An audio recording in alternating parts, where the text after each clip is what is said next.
What's up, Pops?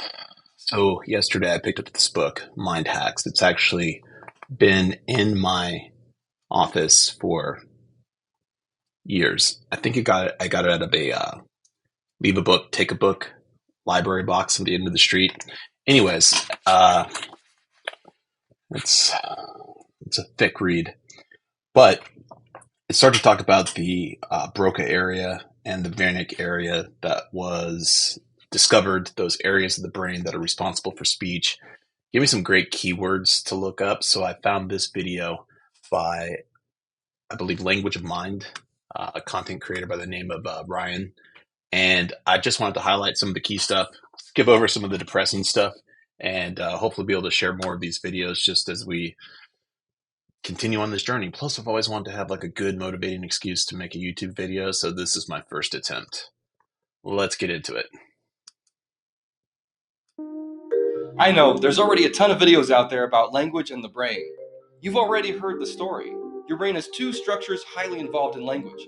This frontal region, called Broca's area, is responsible for language production. It's what enables us to speak. This region back here is called Wernicke's area. It's responsible for language comprehension. It's what allows us to understand what we're hearing.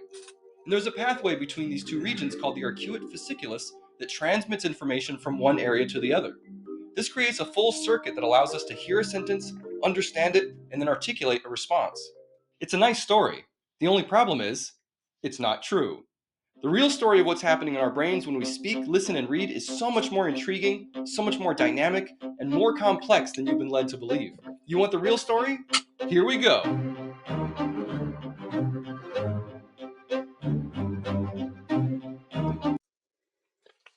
Key the dramatic music. That's him, Ryan, Language of Mind.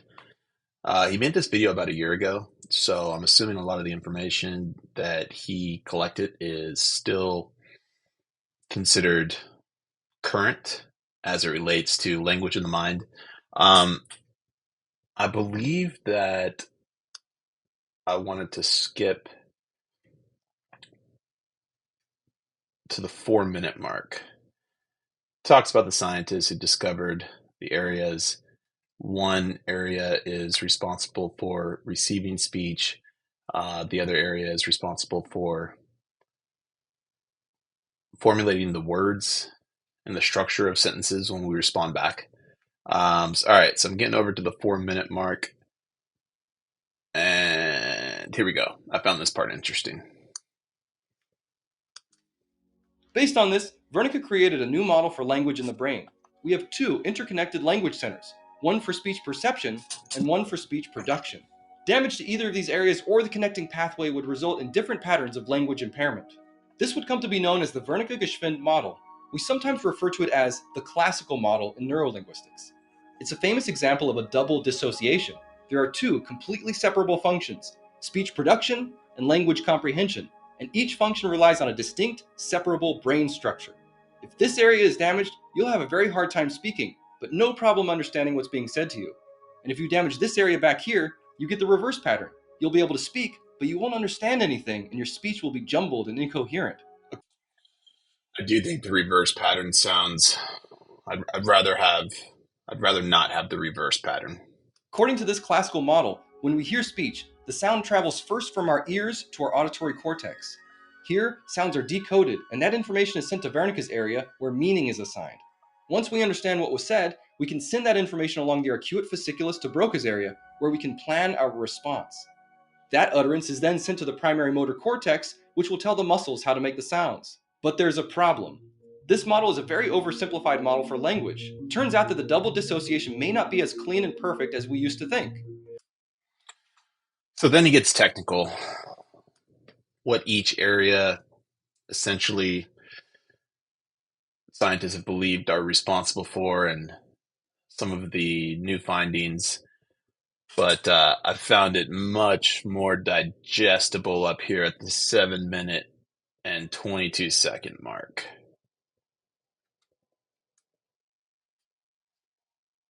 Gyrus seems to have a lot to do with words.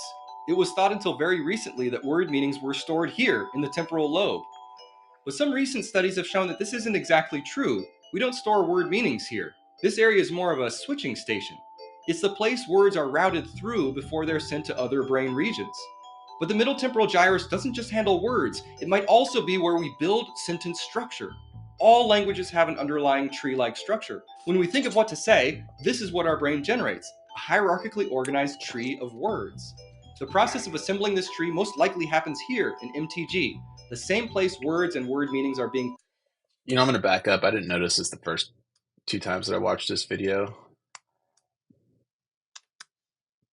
but it looks like he was highlighting the different structures of sentence based on the language. They showed Japanese and another one before that. English, subject, verb, object. Okay, interesting.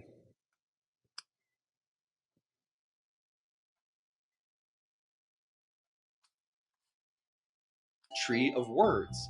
The process of assembling this tree most likely happens here in MTG, the same place words and word meanings are being pulled together. Convenient. What about left inferior frontal gyrus?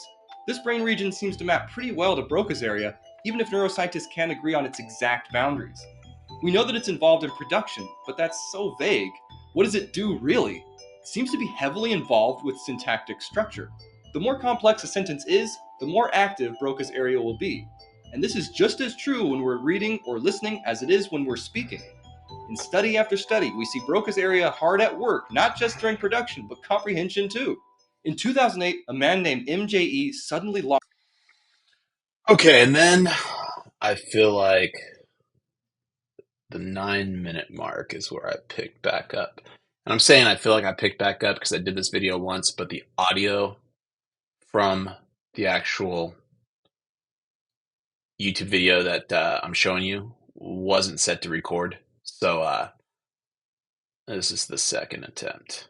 And there's more. Here we go. If we look closely, we'll see that there are regions within Broca's area that are involved with language, but there are other regions that do lots of other tasks. Things like recognizing musical sequences, doing arithmetic, perception of rhythmic motion, and spatial reasoning. Something all these tasks, including language, have in common is that they involve sequences. When we build a sentence, we create a tree-like structure. But if we want to actually say a sentence out loud, we have to convert that tree into a sequence, one word after another in a particular order. And this may be the secret function of Broca's area. It's not just involved in speech production, it's involved in virtually any task that involves processing sequences of any kind. Want more evidence? Neuroscientists have actually used electrodes to interfere with neurons inside Broca's area and found out that this interference can cause syntactic errors during speech production. Zap. So I found that really interesting, and I think he closes out with saying there's still a lot to know about these areas. Very well defined, but some areas in the general neighborhood do seem to be involved in accessing information about events and assembling structures, which are necessary steps during comprehension. And Broca's area seems to be all about sequencing, which is necessary for production. This explains why Broca's aphasia causes so much difficulty with speech. And Broca's is almost definitely involved in comprehension too, running the sequence process in reverse to create tree structures. But it may turn out that the reverse sequencing process is not strictly required for comprehension to take place, at least not all the time. And this might explain that original double dissociation. People with Broca's. So yeah, it's kind of like the most easily described video that I've seen specific to the areas of the brain that are responsible for receiving speech and then being able to process the output in the right order, etc. Found it really interesting. Hope you did too. Hopefully this is the first of many. I look forward to sending you this link tomorrow. It's Wednesday, March 5th, 9:07 p.m. Signing out. Love you, Pops.